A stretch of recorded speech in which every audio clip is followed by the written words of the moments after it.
Right then, guys, we're going to begin. So welcome everybody to our lockdown learning, and welcome to our webinar. And today's theme is developing the modern day golfer. So we've got an excellent panel for you this evening. So just to introduce to you the panel. So first up, we've got my partner in crime from the Three Hammers, our senior instructor. We've got Steve Thomas. So welcome, Steve. Evening all. And we've also got a gentleman goes by the name of Spock, or is named after a golfing legend, a Scottish icon, Lyle Kirkham. So Lyle Kirkham from Spock Performance is with us. So Evening all. Lyle is our sports performance psychologist.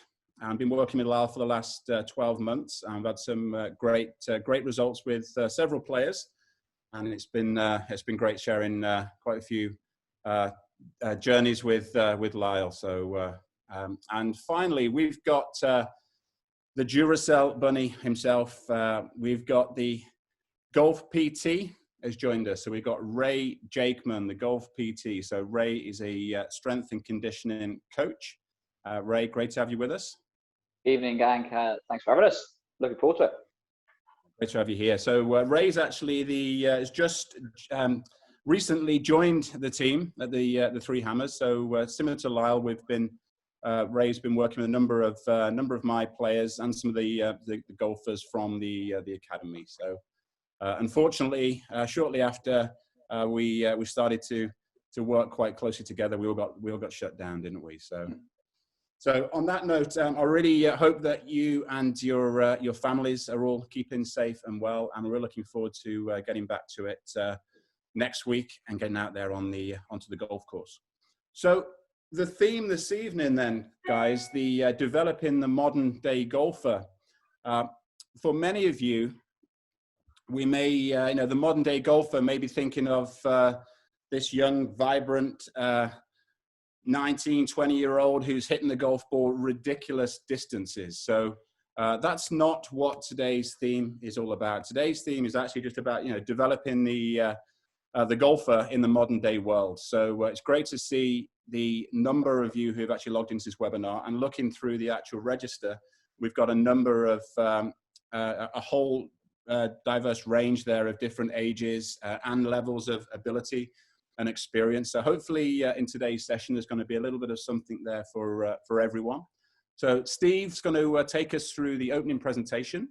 Then we're going to be passing the baton over to Lyle, and then on the final leg is going to be over to Ray Jakeman. So at the end of the webinar as well, as you probably saw from the emails which are sent out, there's going to be we're going to have a Q&A.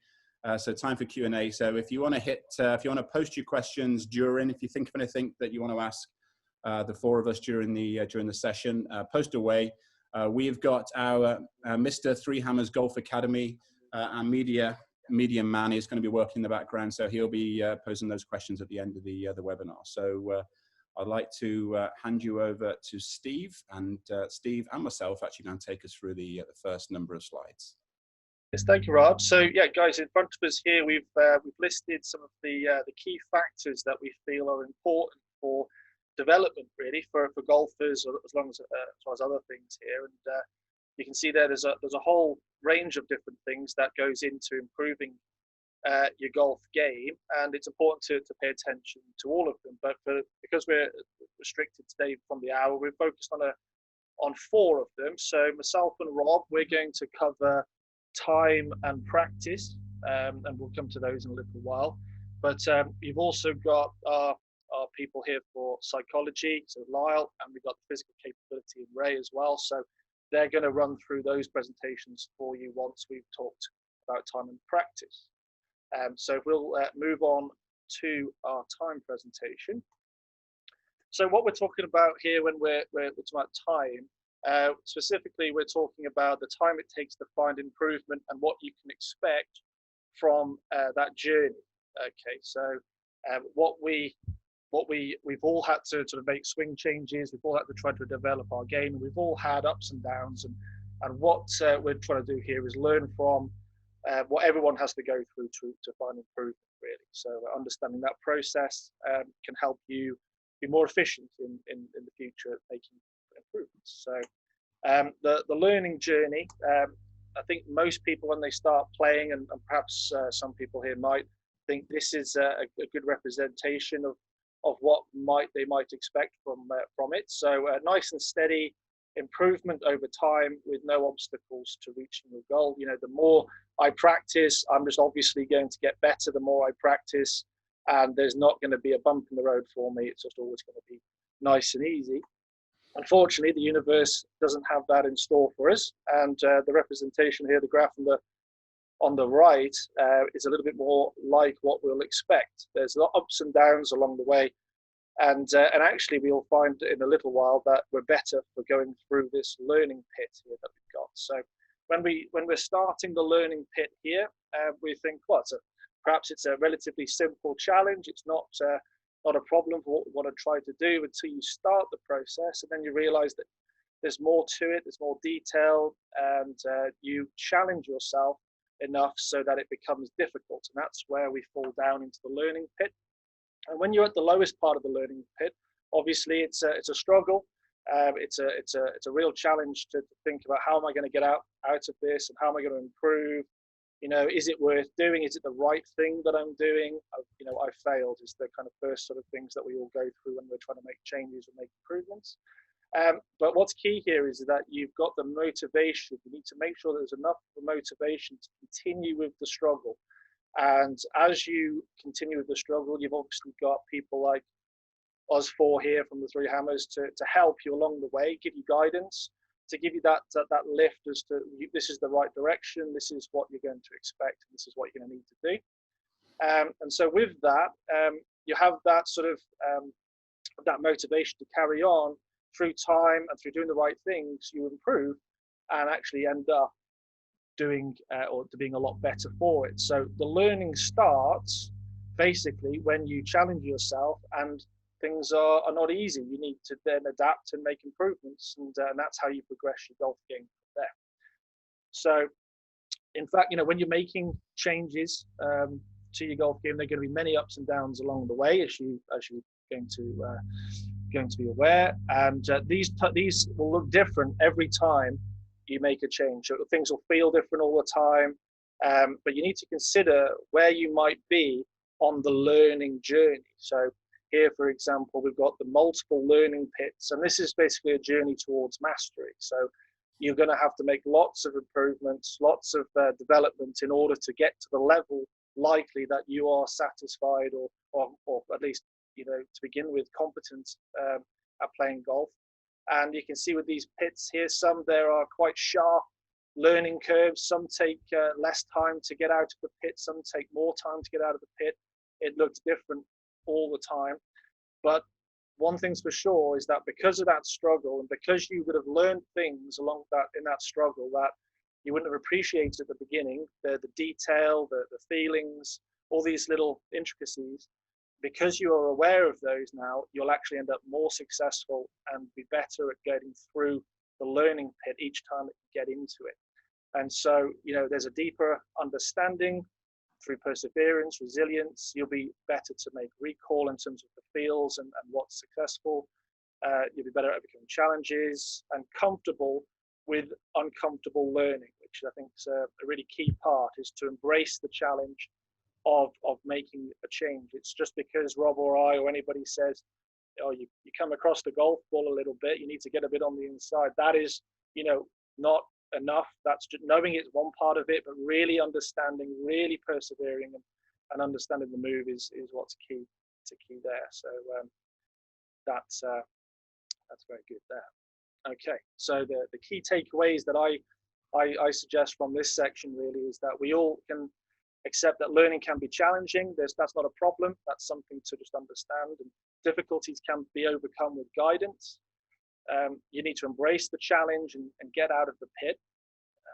Doing what you've always done may be comfortable, but does that mean that you're improving? You know, so we go to the driving range, we hit 100 golf balls with our mid irons, and we need to go away and make sure that we feel like we've learned something from it.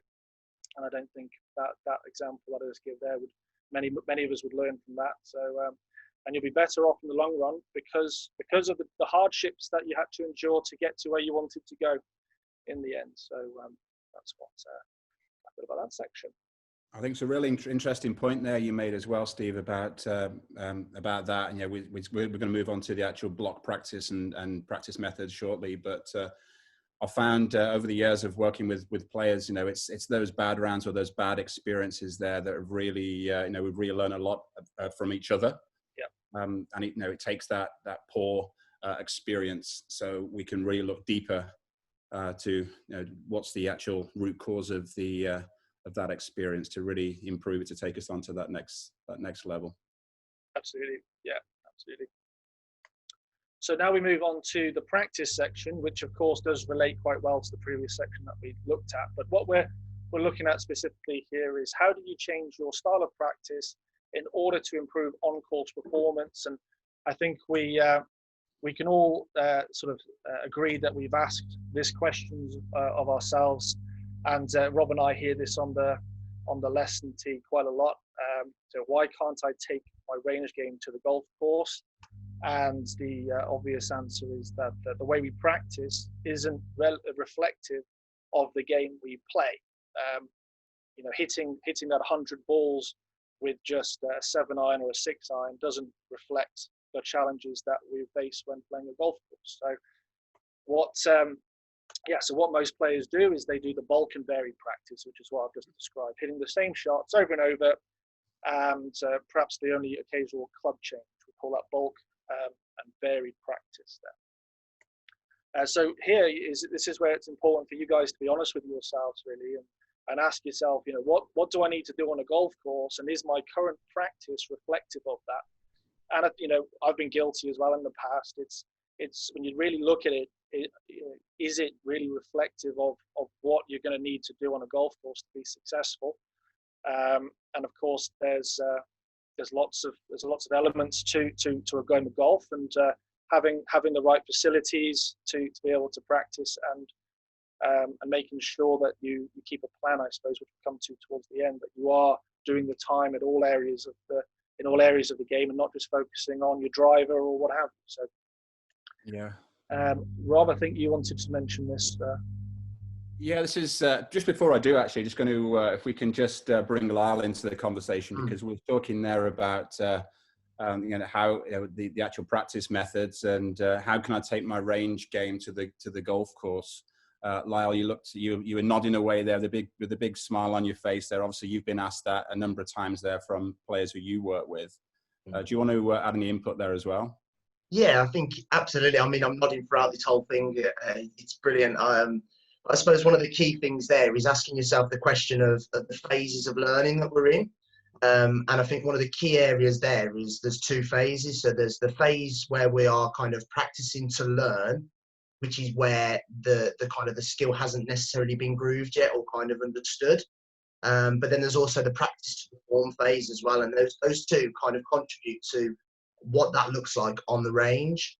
So that's a really, really good question to ask yourselves when obviously you're going away and actually putting these into practice, in terms of if I'm practicing to learn, then maybe the consequences aren't necessarily, they don't have to be there. Whereas if I'm practicing to perform and I feel like the skill that I've been given, I want to take that onto the golf course, that's where we need to hit the practice to perform phase. And that's where I know Steve will go on to how we can add a word called contextual interference.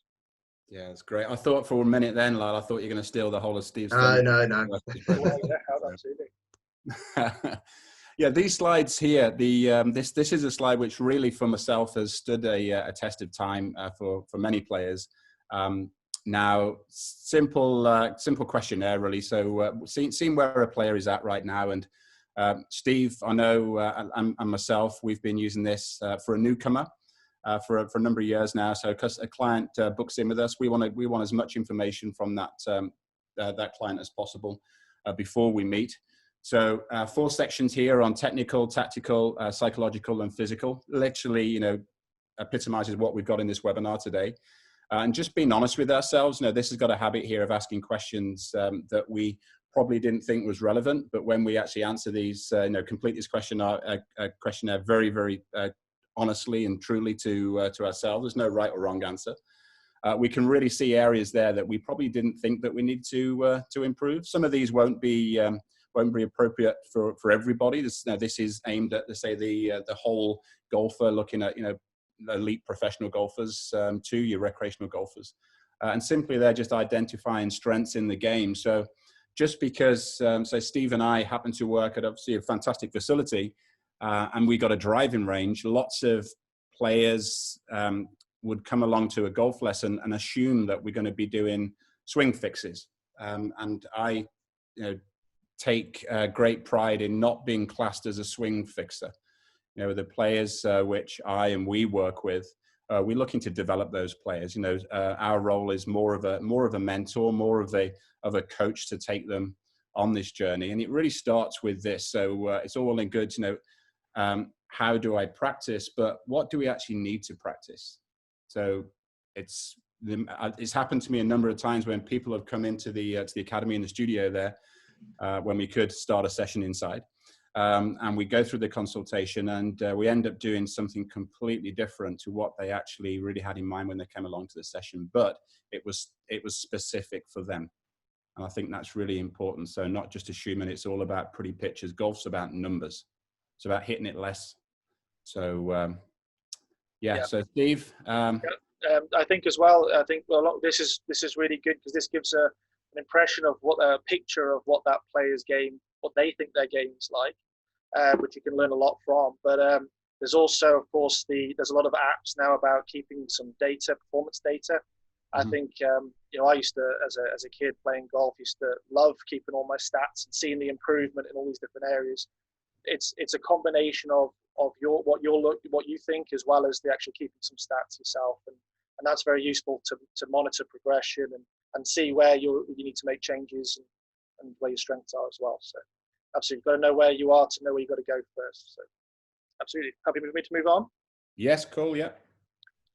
Okay, so with practice, we need to make some sort of plan. I've got a little example here of one of my practice session notes, and some of the things that you want to be looking at when writing this stuff down. How long you're going to practice for, what areas of the game you're going to work on, how many balls in each area, what are the targets,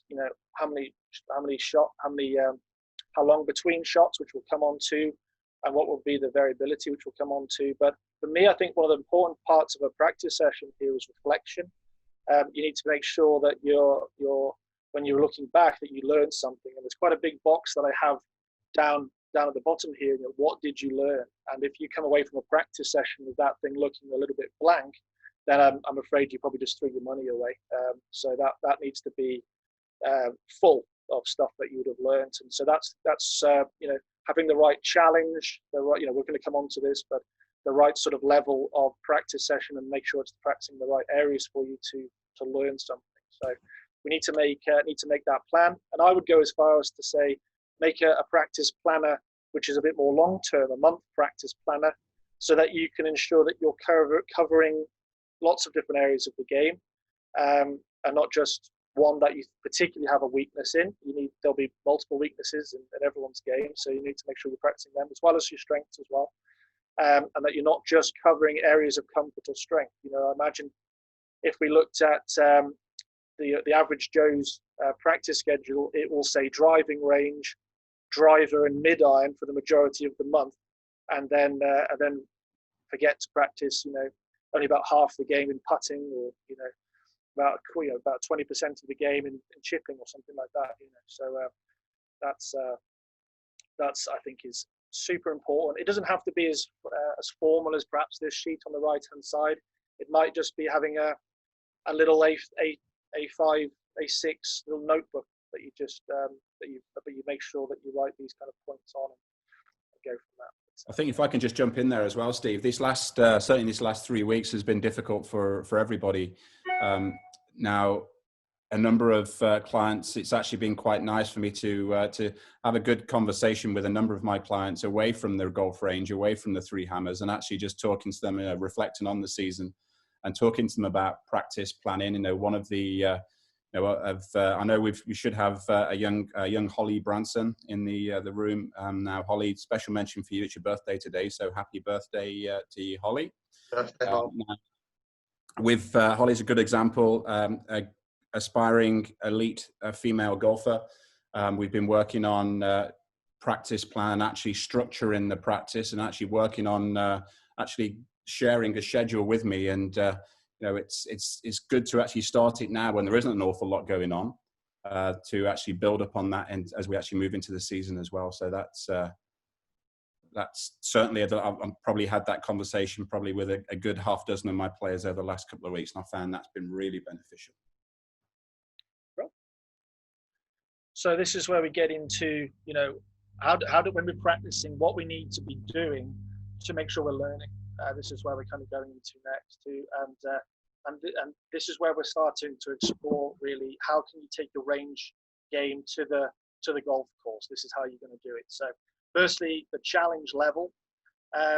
So you might see this circular looking diagram here on the left hand side. You've got the comfort zone in the middle. So that's where you're just hitting that 7-iron down the driving range, not doing anything, not really in the moment, not really thinking about anything, just going through the action. It's stable, it's safe, it's easy, it's comfortable. But that zone, you're not learning anything in it. So the stretch zone, which is this yellow zone that we see here, this is the sweet spot, if you like. This is the bit that we need to be in order to maximize our learning while in a session. So we're excited, we're challenged, we're alive, we're in the moment, and we're learning lots there. But of course, if the challenge is too much, if it's too of an uphill battle, too much of a challenge for us, then it's going to be frustrating. You're going to be annoyed. You're going to be disinclined to want to practice. You'll be tense and you'll be fed up.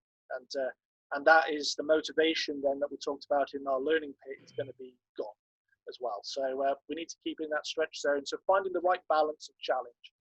And Steve, can I just jump in there? Yeah. I know that you and I have had several conversations about this. I actually refer to this stretch zone this time of season as the ugly zone.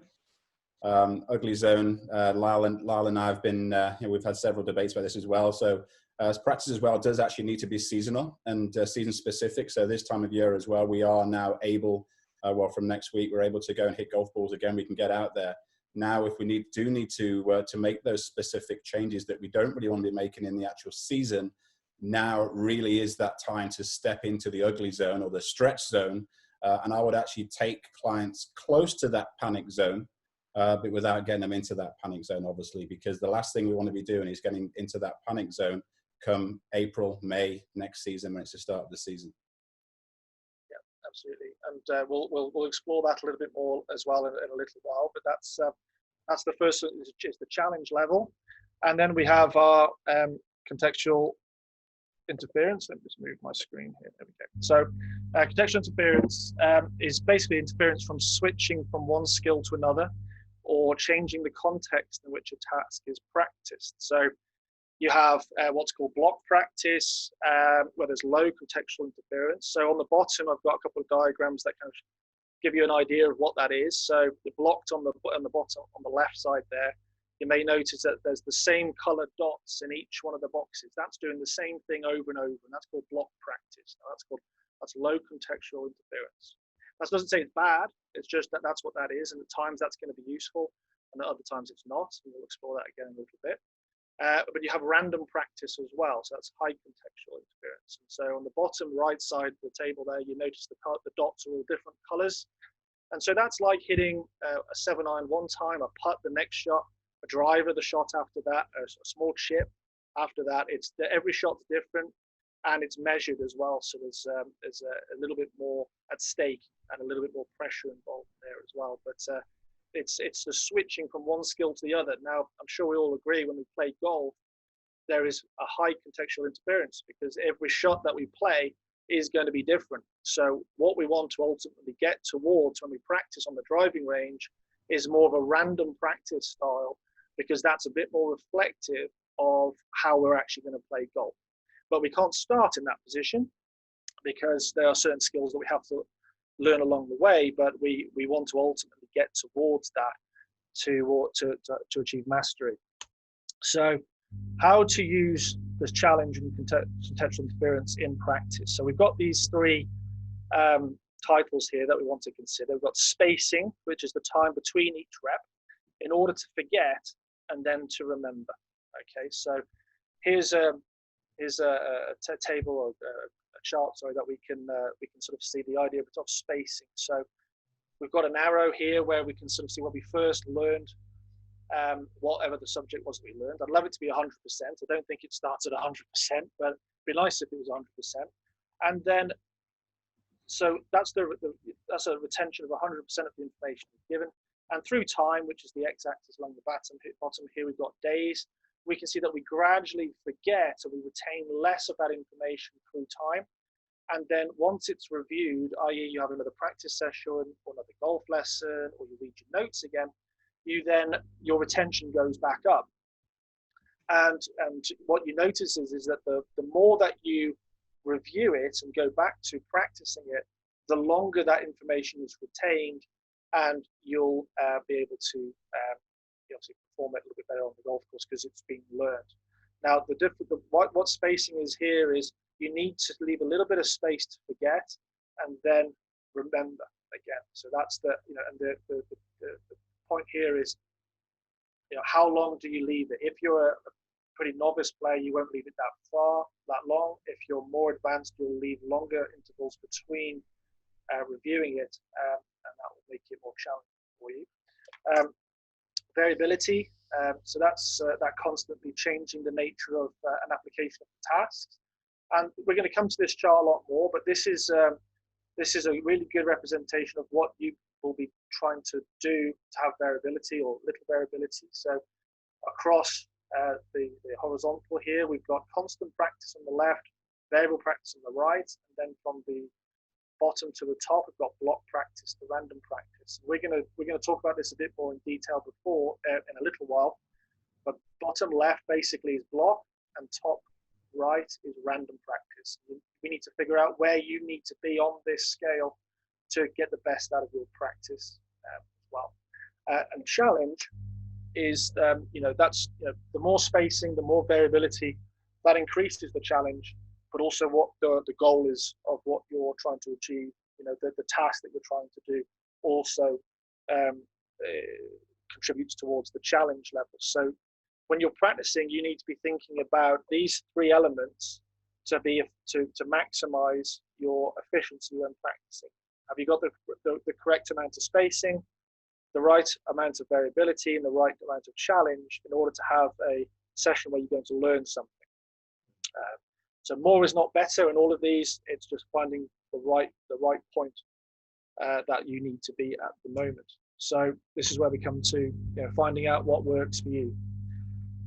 So what we've got at the top here, we've got, for example, a beginner golfer, or if this could also be somebody who's learning a new move for the first time. It could be a really good player, but you're trying to learn something new for the first time. And you notice that when that came up there, it's got this bronze circle. I've got a bronze star down here. This is where you'd be for a beginner or for somebody who's learning a new move. It would be a constant practice, and it would be a block practice style. An example of that is hitting 100 shots with a pitching wedge. So you're trying to work on the move. You're just trying to get some sort of repetition for the move that you're trying to get. So that's where you're going to be first. So then you're going to move on. Once you've worked through that a little bit, you've got your intermediate style golfer, or something. If you've worked on it, starting to get the idea of the move that you're trying to make now, you move now to the star going towards the middle. So there's more variability in the practice. There's a bit more of a random element to your practice. So you start to perhaps change the golf club around a little bit, or perhaps you try with a slightly different length of golf swing. You're trying to add in, you're adding something slightly different to see really whether the change that you've made with your golf swing can withstand a difference in feel, for example. Yeah, so that would be a good example of that. And then finally, your advanced golfer, or somebody who's come through the final two stages. You're now doing more random practice, more variable practice. So an example of random practice, you hit a pitching wedge, then a 9-iron, then a driver, then a chip, then a 4, for example. But to do that on a driving range is fantastic. But obviously that's not overly variable because you're hitting up a driving range mats all the time. So, for example, you'd go and play 18 holes of golf. That's a random and variable practice. And obviously, that's a lot more mastery involved there because you're not thinking internally, you're thinking externally about what's going on with that. So, what the common mistakes here that people make is that because players have had success as a beginner doing the bulk practice, where that bronze style is down there, they continue to use that style even once they've developed into becoming an intermediate golfer, stifling further progress. So you don't quite master the move, and you keep going to go around in this sort of cycle of going through the same sort of information because you're not breaking through one style of practice into the other. And so that, I think that diagram on the left hand side, you guys could really look at that and go, well, where do I need to be with what I'm thinking about in my game, in my swing? Where do I really need to be right now? And then you plan your practice sessions off the back of where you expect to be on that. I think Rob wanted to make a point on your practice ball, pressure ball element that you use in your lesson. Yeah, I think there's this interesting there. You've got the practice balls versus pressure balls.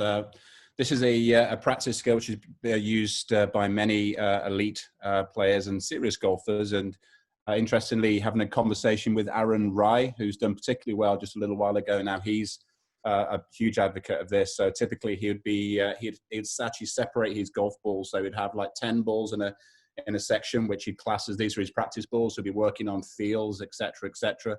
And then there would be the next 5 balls, and it would literally be he'd be pre-shot routine, zoning on flags, and really focusing on pressure, adding some consequence. His father, spends a lot of time watching. And just giving him exercises and tasks to achieve. And this is so Aaron it was great to hear Aaron say that because it's something I've worked on with many players for a while, and I really found even with my own golf game, this really helps you channel in on your targets and mix it up a little bit as well. But when you're going for your pressure balls, your performance balls, perform like you want to perform on the golf course. Go through that routine, change the club. Can I just add on to that there, Rob? Yeah. Right. Something that I've used with my clients, especially around this, because as you mentioned at the start, it's a question that I have had before in terms of how can I take my range game out onto my course, and it is actually how we practice.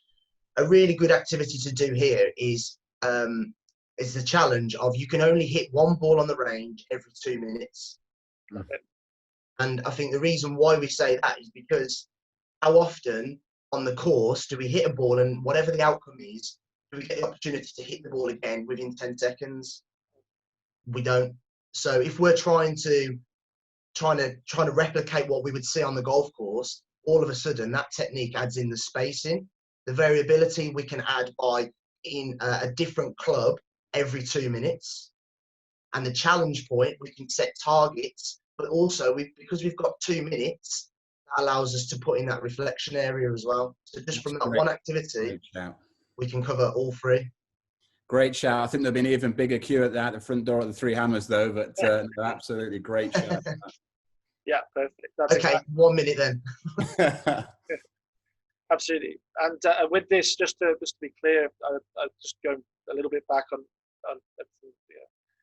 once you've got to this advanced golfer level, you do go back to the start level again when you make a change. So it says up here, if you notice, potential loss of specificity and reduction in repetition. So there, if you start to lose some precision, you're going to come back down into this chart as well. So it's not like it's just a linear, you go straight up, you go up and down, round on this thing all the time. And it's just like, it's making sure to identify each time, each practice session, where you might be. It's not going to be progressively linear. You think about your learning pit, it's up and down. It's not just going to be a nice, smooth, gradual up towards random and variable practice. It's going to be going around all the time. Okay, let's move on. So the key takeaways for me during this section, ensure your practice sessions reflect your on-course game. Use the relevant style of practice for your level of expertise. Try to ensure your practice is in the stretch zone or the ugly zone of challenge. Ensure the spacing between individual shots and practice sessions is adequate, and decide what you're going to do during a practice session and stick to it. So developing skill, I think Rob did you want to follow on from this? Yeah, I'm just going to touch upon this really. Developing skill, no word of no doubt that the best players in the world are those with the most, the highest skill set. Certainly when working with many golfers of all ages, one thing which I need to, and I try to do more as a golf coach, is set challenges. So we've spoke a lot about practice there and some great methods there of how we can really improve our practice. But there's certain ways in which we can actually improve our skill set as well. So by going through the questionnaires, finding out a little bit more, look deeper into your golf game. Challenge yourself. All of us, we love a challenge. Here's just an example of, again, a skills wheel, which I've used for with several players over the years. In the center of the wheel here, we can see starting with a plus 22 and kind of working its way outwards. That's actually a handicap based on the specific skill. So there's a whole host, Steve and I got a whole host of skills tests here which complement this wheel. And basically you just, you complete the skills test, whether it's less than full swing, playing, putting, or full swing. And we'd shade in the areas. So this is just a great example there of actually testing yourself, have a little bit of fun, bring in some consequence. But yeah, there's various ways of improving that skill set and not just beating golf balls aimlessly. So please stop me, speak to me about this, because I'll gladly share some of these skills tests with you. Cool. Right, we're all back in the room. So thanks, Steve, for that.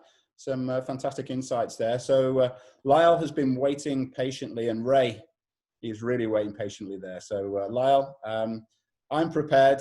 Is everybody else prepared? No, thank you. And yeah, thank you, Steve. I think that was brilliant, especially from my perspective when we spoke about in the meeting. I was absolutely loving it. I think there's so many key areas that we can take away from that.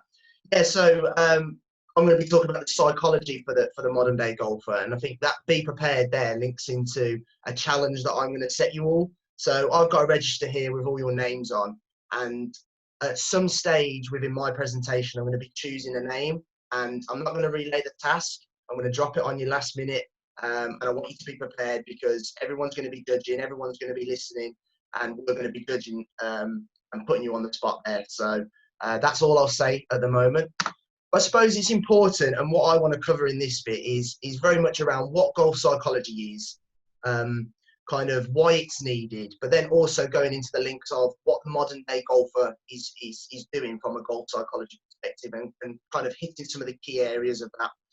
So I suppose kind of what I do and kind of golf psychology is around human behaviour. And when we talk about sports psychology, it's human behaviour within sports. Now, that's looking at the different thoughts, feelings, and how they influence our behaviour, both on and off the golf course. And when we think about it, there are lots of different ways that happens. So with my work, when I work with clients, I can be working on specific problems or specific issues, and that could be around kind of first team nerves, putting pressures. So some of the common situations are choking and yips, swing consistency, and it's very much around confidence, motivation. So as you can imagine there, because it's coming under the stem of human behaviour, there are lots of different things. But it's not just for people who have specific problems, it's also around people that want to improve their game. And I think this comes into fruition around the current clients that I'm working with. A lot of them just want to understand psychology and understand how they maybe can make that 1% gain, and how they can understand game management in a little bit more detail. So it's actually for everyone. And I think a great example there is a common misconception is that golf psychology, or psychology in general, is for elite athletes. And that makes sense because it's kind of broadcasted around the media, but it isn't. It's for everyone, and everyone can use this service, access it to benefit their own game. So why is it needed then? And I think a great example here is that an average round of golf takes 4 hours, but actually we're only playing golf for an hour of those 4. So there's a lot of time in between that for our thoughts and feelings to influence our performance. Now, in some cases, they influence it in a positive manner, but other cases, it can influence it in a negative manner. And I'm pretty sure we all had those types of rounds where we almost kind of say, I knew I was going to do that. These comments, they pop up across all of the golf courses. And that's because there's a huge amount of time in between the shots. And that's where our thoughts and feelings can take hold of us, and they start influencing our behaviors. And then they start causing even more. And it's almost like a snowball effect. And it all stems from a thought and a feeling, and maybe not knowing what to do with that. But it's also around building psychological flexibility. And this is a case of the modern day golfer now needs to be able to adapt to ever changing environments. And we'll go into a little bit more detail around that. But also they need to have an understanding of the helpful behaviours and actions in that situation. So it's all good and well me saying, oh, you need to be able to adapt to whatever could happen on the golf course. But if you don't know how to behave effectively in that situation, then you're still going to respond in the same way. Although you've got an awareness, you haven't got an understanding of what to do in that situation. So it's around developing that as well. And that's what we would do with the clients. So work on a one-to-one basis. We really go into detail around that. It's understanding, and this is a great example here as well, is understanding the individual. So from this service, you will gain a better understanding of what type of golfer you want to be and how those behaviours and actions align with that. But the reason why I put proactive rather than reactive here as well is that, again, mainstream media orientated, is that we only see elite athletes talking about psychology in response to their problem. And that's something that as a sports psych in the field that we're trying to work in, we're trying to say, well, that's a reactive response. That's saying that the only reason why I acquired a sports psychologist was because I had an issue.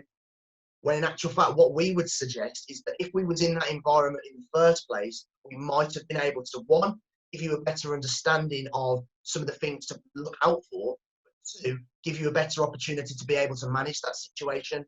So we're trying to say that by acquiring, not necessarily acquiring, but having an understanding of psychology helps you create a proactive approach to performance. And this is what we're talking about today in the modern day golfer as well. It also, as well, it's important to look at the performance element there. So as we go back to the previous one, what I am trying to do is help you improve your performance, essentially, and then the transferable skills and knowledge. So that actually means that although we're talking about sports psychology, and in particular golf psychology, a lot of the stuff that we talk about is transferable into everyday life, whether that's through education, whether that's through work, whether that's through home life. So actually, the stuff that you're learning within a sports psych session is transferable.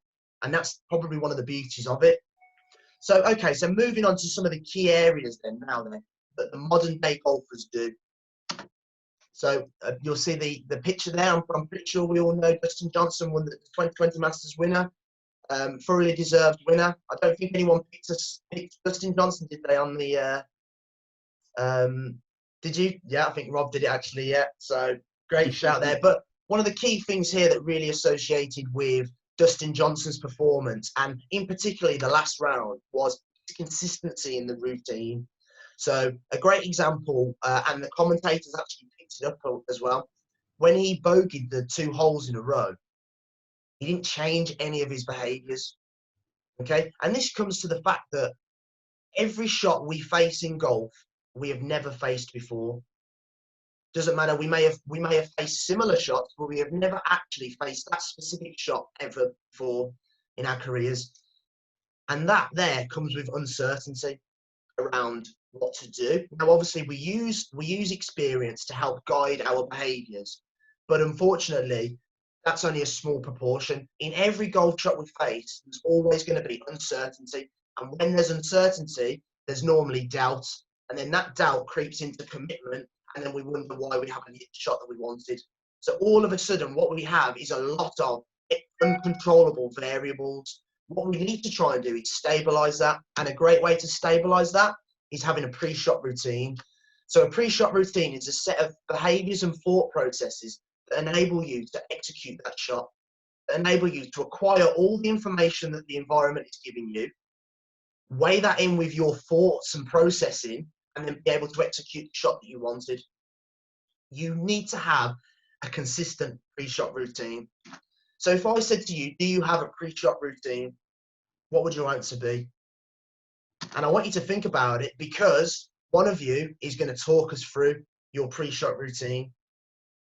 Okay, so I've got the list here, so get prepared, everyone. I'll give you 10 seconds. Okay, are we ready? Okay, so I'm only joking. Okay, I'm not going to be that horrible to you. I'm not going to be too, but it does link on to the next point. So when I said that to you then, what were some of the thoughts and feelings that were going on in your head? Was it, I hope he doesn't pick me? I really, really hope he doesn't pick me. I don't think I'll be able to deliver a speech in front of everyone with everyone judging me and assuming, and what if I make a mistake? And it's a great example there of the different thoughts and feelings that we have. And that key word there is manage them, not control. So how many of you try to push that thought and feeling away and say, whoa, I really hope he doesn't. No, I really hope he doesn't kind of pick me there. Whereas how many of you try to just go, well, do you know what, actually, yeah, okay, well, I've got a small percentage of being picked. So actually, do you know what, I need to manage that and actually say, do you know what, I accept, and whatever happens, happens. And if I make a mistake, I make a mistake. Little things like that. And this relates to, on average, we have over 6,000 different thoughts and feelings, thoughts a day. And I've done the maths there, and it works out to 4 thoughts every minute. Now, some of those are helpful, but also some of those are unhelpful. And we've spoken about kind of the snowball effect that some of the unhelpful thoughts can have. But specifically related to a round of golf, you will have on average 960 thoughts every round of golf. Imagine trying to control all of those thoughts. And what I mean by trying to control is actually saying, picking and choosing the ones that you want and the ones that you don't want, and then the ones that you don't want, pushing them to one side. Now, a great there is what happens when we try to do that is I call it mental burnout, mental fatigue, and some of the common situations. And ask yourself this question here. Have you ever come off the golf course feeling kind of not physically exhausted, mentally exhausted? Now, I know golf is a physically demanding game, but sometimes you can be mentally, and you can be kind of, you can experience the burnout, and you can be actually exhausted. Now, that is a prime example there of where maybe you've tried to control too many elements within the game.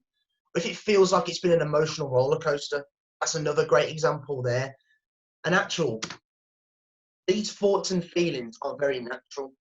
What happens, and the analogy that I use is like it's an inflatable ball. And remember when we had it as a child and you was in the swimming pool. Now, have you ever pushed it under the water? What happens when you push it under the water? Well, it comes back to the surface probably a lot quicker, and sometimes it comes actually out of the surface and hits you in the face. And that's exactly what happens sometimes when we try and push away our thoughts and feelings. So normally we have a unhelpful or a negative thought and feeling. We try and push it away as quick as possible. Well, in that analogy, that's the beach ball. So when we push it under the water, it comes back to the surface normally a lot quicker. In actual fact, what we can do is learn to accept that that is a normal part. It is our ticket to the human race, as I would call it, in the fact that if we didn't have that, we'd be robots. So it's actually giving us an opportunity. Okay? Learn to accept them and focus on the thoughts that align with your behaviours. And we mentioned that before around, this is something that we would establish in one-to-ones. I would say to you, what type of golfer do you want to be on the course? What are the behaviours that are associated with that? And then you can start to think about the different thoughts that align with those behaviours. And this is what happens when we go into detail around that as well. So all of a sudden you get a better understanding of how to behave and how to conduct yourself in accordance with your values. And that's, again, I would link that into process behaviours. Another key one here, and I think we've mentioned this as well, and Steve mentioned it and touched upon it, failure is part of the process. The modern day golfer, elite level golfers now, they understand that, do you know what, failure is not a big deal. It's nothing. It's just literally another bump in the road that gets us into the learning bit. And actually, what we can do is, rather than perceiving it as a negative, perceiving it as a growth or a learning opportunity. So how have I grown from that experience? What have I learned from that experience? And these examples here are of all elite level golfers, professional golfers that have failed on the big stage. Okay. Now, some of them very, very, very massive and very public failures. but they've all come back from that situation and achieved good things. So my favourite one there was obviously Ernie Els is the 7 putt on the thing coming off, as you can see there, the sextuple bogey. Essentially, after the first hole, his tournament's over.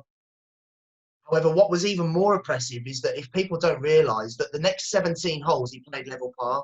Now, for me, that is absolutely, that's the kind of the emotional connection and the emotional control that we want to see on the golf course. Tiger Woods was another great example more recently, after his 10 at the 12th. How easy would it be for him to go then and just then completely ruin his round? However, 5 under through the last 6 at Augusta just shows the emotional control that he has over his performance. And we all know Jumping in on that one. Yeah. Look at DJ. DJ, he bird the big par 5, I think it's second at Augusta, duffed the chip into the bunker and then he stuck it to a foot. And he's only, we talk about that in 2 minutes break.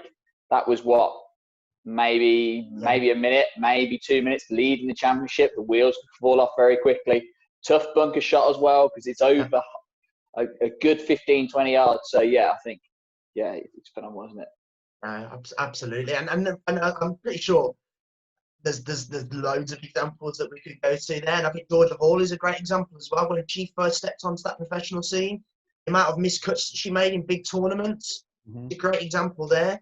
And then all of a sudden going and winning the majors, it's a fantastic experience. But failure is just part. And there's a saying that I say, but it's failure is only truly failure if you fail to learn from it. And that's where we see the common misconceptions or common mistakes that golfers make in terms of making the same mistakes over and over again. Now, in my case, is how can we learn from that? And that's where having this sort of things and having these sorts of systems of doing the reflections will help you pin towards that. And a great example there, Bobby Jones. I never learned anything from a match that I won.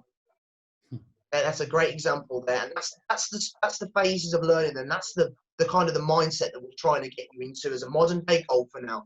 There are no negative experiences. There are only growth and learning opportunities.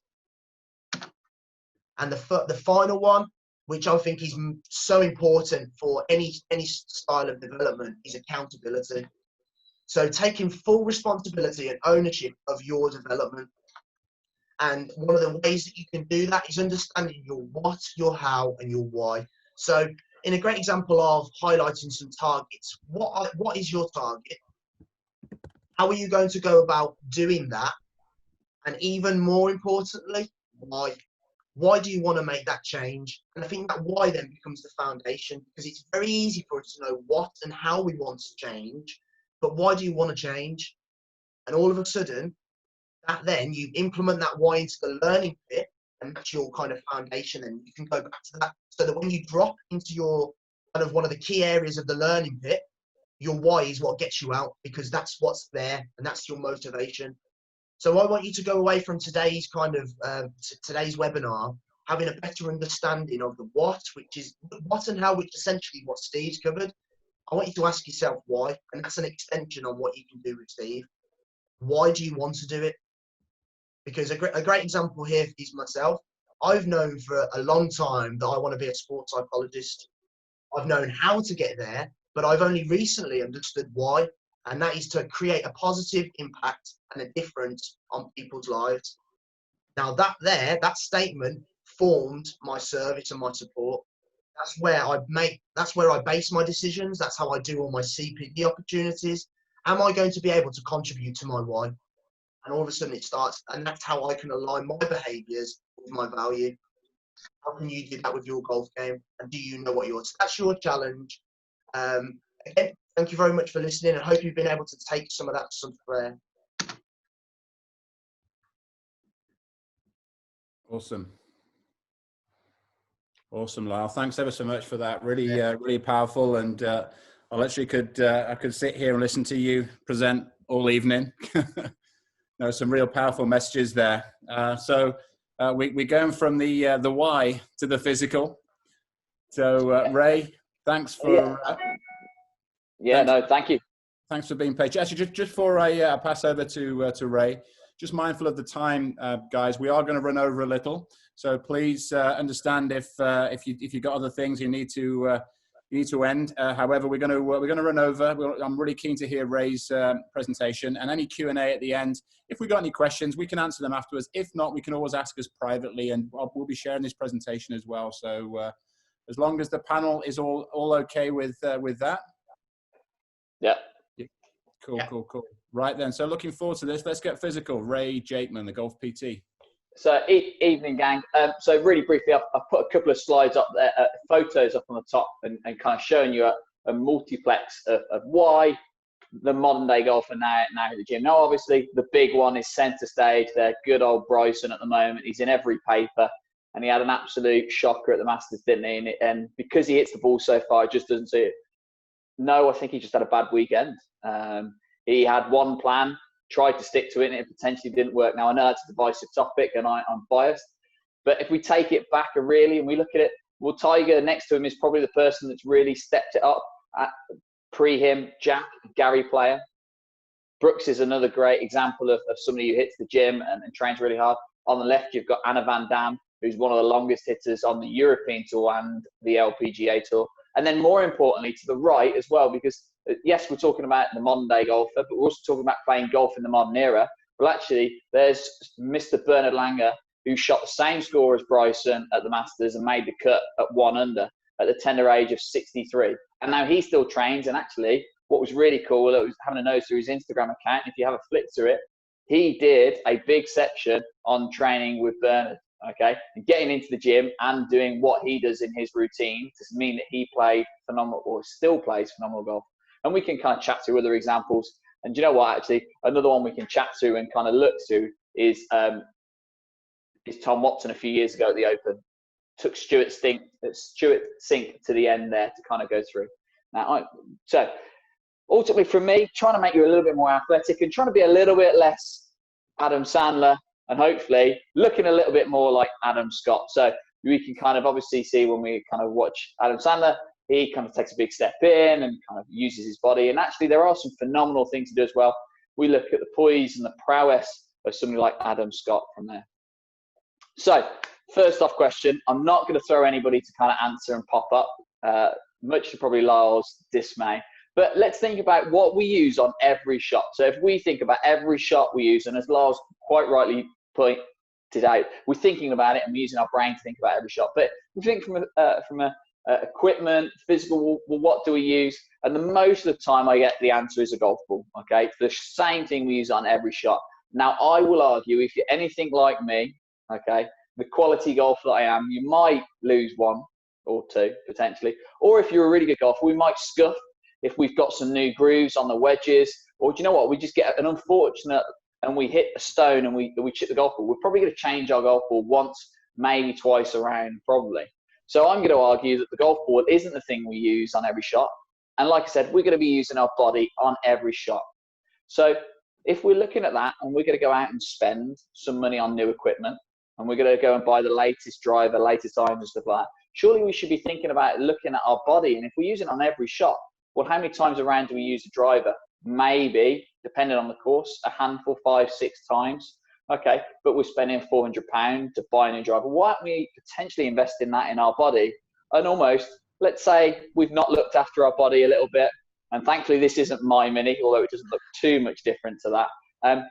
Our body starts to rust a little bit, the suspension core gets a little bit, and I use a lot of motoring references for guys and girls that know me, and we start to look at a little bit ragged around the edges. And what we're trying to do, I'm not necessarily turning you into a McLaren F1, but actually let's turn you into a Mini Clubman that won the BTC back in the 70s 2 times. Let's upgrade the suspension. Let's give it a bigger engine. Let's give it a nice paint job. Let's help you improve and move a little bit better from those points. So ultimately, how can we do that? And how does that change? What does change in your golf game, your golf swing, your physical? And for me, there's 3 things. We spoke about Tiger at the Masters, and obviously his career has been like that, and then that, and then that. Obviously, personal things, injury history, and then most recently, obviously, not having the best of 10. Well, injuries, the first one. So first and foremost, I want to see you play golf. You need to be out on the golf course. You need to be at the range. You need to be able to do what you need to be able to do without the risk of injury. Now, golf is a power-based sport, and there is a risk of you getting injured, like there is in everything. If you go for a run, there is a chance of that happening. Secondly, I'll work with Steve and with Rob to kind of improve your technique. Now, that's not me telling you what you need to do, but that's me looking at your body. And this is a great example. This is Mark Bull, who's a world-renowned 3D biomechanist, and looking at that body and actually going, do you know what? What parts of your body move well? What parts of the body don't necessarily move well? And actually how that then impacts your golf swing. So for prime examples, we need two key areas to move phenomenally well, our upper back and our hips. Now, if we don't have those, that's going to potentially put stresses onto our lower back, onto our knees, using Tiger as a two example. It's going to possibly limit your ability to rotate and also, therefore, limit what you can do with a golf swing. And that could lead to one thing, is a distance loss. So now we know one of the other big things is, yes, we want to hit the ball far. And actually, we know that if you can hit the ball a bit further, that will decrease your score that you shoot. Now, I've got some stats on my phone just to pull up and look at. And this was taken actually looking at PGA tours. So if you look at a PGA tour, and this is why Bryson has ultimately done it, if you try and add 20 yards distance on the PGA tour, you will per round average shoot 0.75 of a shot less per round. Now, if we're talking about potentially winning or losing a major by a couple of shots, that's easy to add up. Now, that's a pro, practicing all the time. If we look at an 8 handicapper, it's 1.6 shots per round. If you're an 18 handicapper, it jumps up to 2. And if you're a 28 handicapper, it jumps up to nearly 2.5. So if, I know 20 yards sounds like a big amount, but it's actually really not a lot. It's a couple of mile an hour improvement, an improvement with Steve. It's an improvement with Rob on getting into a better shape. And you can quite easily see that. Your score can go all of a sudden from an 18 handicapper, we can be flirting with 16, 15 handicapper by increasing the distance through there.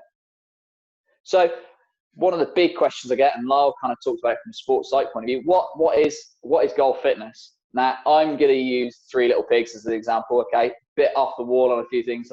Rob has had a pre-look at this, so he's probably not quite as surprised as Steve and Lyle is.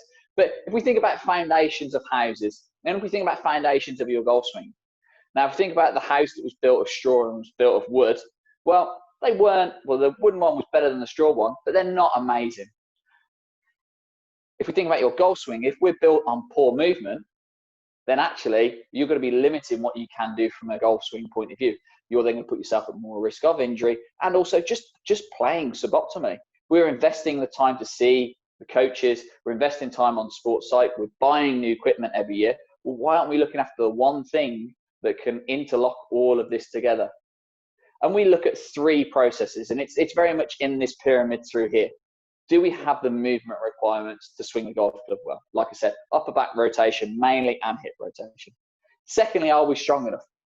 Golf is a power-based sport, okay? Whether you're hitting the ball 150 yards or whether you're hitting the ball 250, 300, 400 yards in long drive examples as well. It's a power-based sport. It's much more akin to weightlifting and powerlifting that you'll see at the Olympics, rather than the marathon, the long distance run that you will see. And then finally, the last one, we all need speed, or we can all improve and trying to get a little bit quicker. Use Bryson as an example. Now Brooks, we look at DJ and Rory have both posted videos of them trying to get up to the 191 and 192 respectively for Rory and DJ. They're now trying to eke those out. But ultimately, really importantly, they move well, they're nice and strong, and now they're layering that top level on top. And it's my big thing with speed sticks. I think they're a great utilization, a great bit of kit, but we've got to have the underpinning foundations, similar to from a coaching point of view, looking at certain skills and things, setup, posture, grip, those kind of things. We do those and look at ticking those boxes before potentially moving on to other bits and pieces from there. So we've got 3 really simple things to kind of chat through. And I don't want to take too much time up. I appreciate we're running over as well, but we've got 3 really easy wins that we can do. Now, the first one, which a lot of golfers don't do, so I'm a bit of a big bang geek. So Sheldon, he's about to go out for his first ever run. He's got all the tech. He's got his iPod. He's got his GPS watch. He's bought fancy new trainers. Right, let's do a warm-up. Touch your toes. And he's just about breaking his knees if he's lucky. So first and foremost, how many of you are doing a warm-up? Now, we know statistically that if you if you do a warm-up and you get a good warm-up for you, you can add around about 7 to 12 yards of distance. So we now go back to the point I raised a moment ago of adding 20 yards. Just by doing a warm-up, we can get you nearly most of the way through. Well, let's say that's 7 to 10 yards increased. Well, actually, you're now maybe losing a shot around if you're in the teen handicapper. And how many of you, guys, back me up, hopefully, have stood there, not warmed up, and all of a sudden you don't play very well. We joked about it beforehand, Lyle, kind of with the shanks. You stand on the first tee, you maybe got coffee in hand, you brush the tee, we haven't warmed up, and actually all of a sudden the golf ball's gone a mile over there. You get to the second hole, well, okay, I'll correct, doesn't go quite as bad. Third hole, getting a bit better, and you finally stand on the fourth tee and you go, right, do you know what, actually, I'm loose, I'm ready to go, and you strike one straight down the middle. And all that's happened over the first 3 holes is you've warmed up. Now, can we do that beforehand? And can we therefore, actually, we're now not 3 down, we're now not 3 below our handicap that we need to in our monthly medal, but actually we're now ahead of the game. We're being proactive, to use what Lyle spoke about already. And this also links back into practice as well. We're talking about block and random practice. Well, if we've only got 50 balls to practice with, we don't want to lose the first 5 to 10 of them because we're not ready and not warm. If we can spend 5 minutes really simply warming up at the range, well, actually, you only take 1 or 2 or 3 balls to warm up. And actually now we've got 45 golf balls, which you're going to practice and get good quality practice from, rather than 40 or maybe even 35 if it's a cold night. So first and foremost, it's warm up. Secondly, the next 2, and by all means, this is Rory, and this is another, it's actually a long driver throwing a med ball, so don't worry about that. And this is the extreme, the 2 guys are very, very strong. But actually now we need to start looking at adding some load. We know that if we can put more force into the ground through our left foot, specifically as a right-handed golfer I am, and right foot vice versa, we can do that. We're going to increase the club head speed. Now, that doesn't mean about lifting stupidly heavy weights, but actually, do you know what? Getting a bit more physical. It could be as simple as adding a light weight into, or do you know what, actually, if you're a CV person, do you know what, jumping onto the leg press and maybe doing a few reps on the leg press, maybe doing a little bit of machine-based upper body exercises. Ultimately, it's about trying to get stronger. Now, the important thing for that is for golfers is that's probably going to help you hit the ball further and hit the ball better. But secondly, also, let's look at it from a holistic point of view. That's going to help you become healthier. If there's any kind of females on here, it's going to reduce your risk of osteoporosis in later life as well.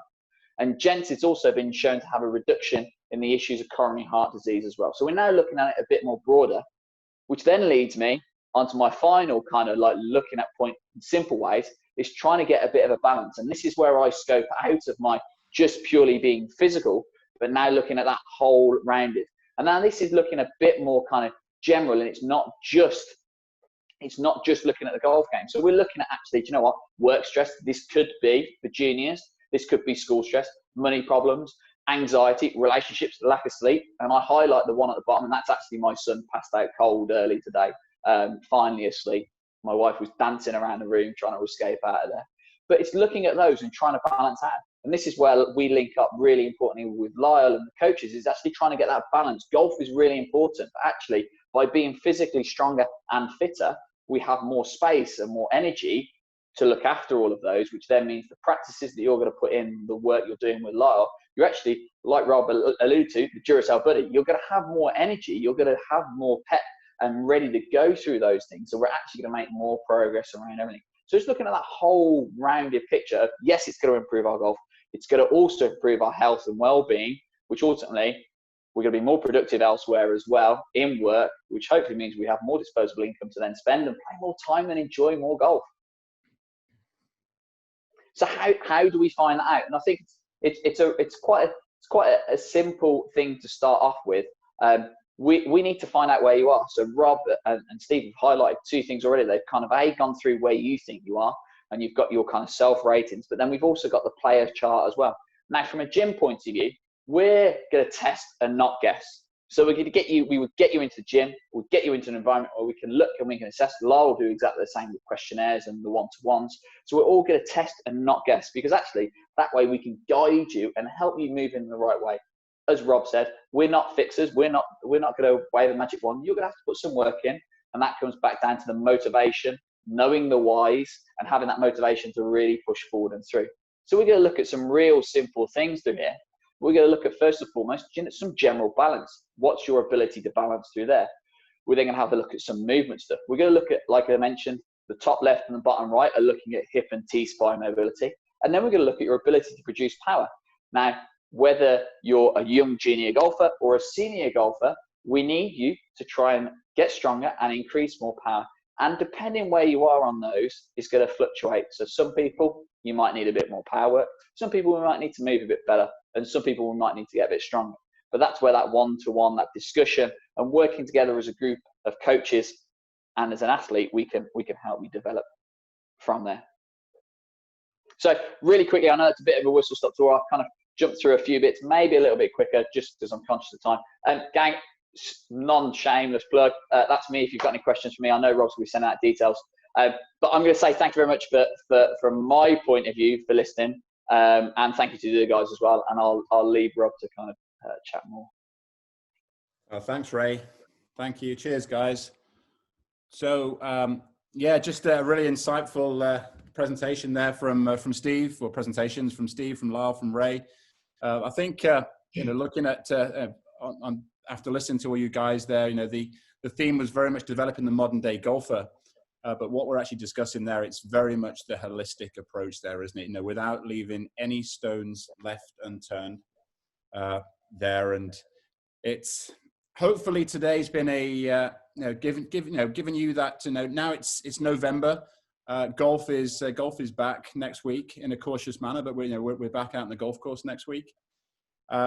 It's that perfect time of year to reflect on what's been a horrendous 2020 off the golf course, certainly a memorable one. But I think we're all looking forward to 2021.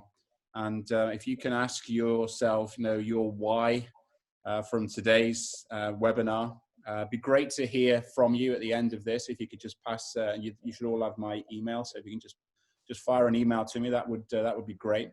We have got a couple of questions, and now we had a question, I believe, from Glenn Saunders.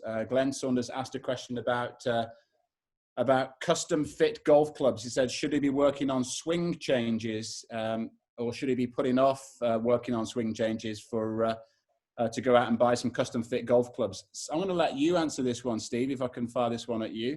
Yeah, so I have a bit of an analogy actually for this one that I use with my clients, and it's if you go to purchase a nice suit from Savile Row or what have you, and then go on a diet, all of a sudden that suit is not going to be wearable. So my answer to that would be to do some swing changes first and then get custom fit. Now, of course, you need to have something which is roughly right. It can't be I see a lot of juniors with adult golf clubs, and that can cause a lot of swing problems and other things. But I think if you're going to go to the extreme of getting custom fitted, I would have something like the golf swing which you're going to be wanting to develop. Nothing too extreme from one side or the other. So that would be my analogy for it.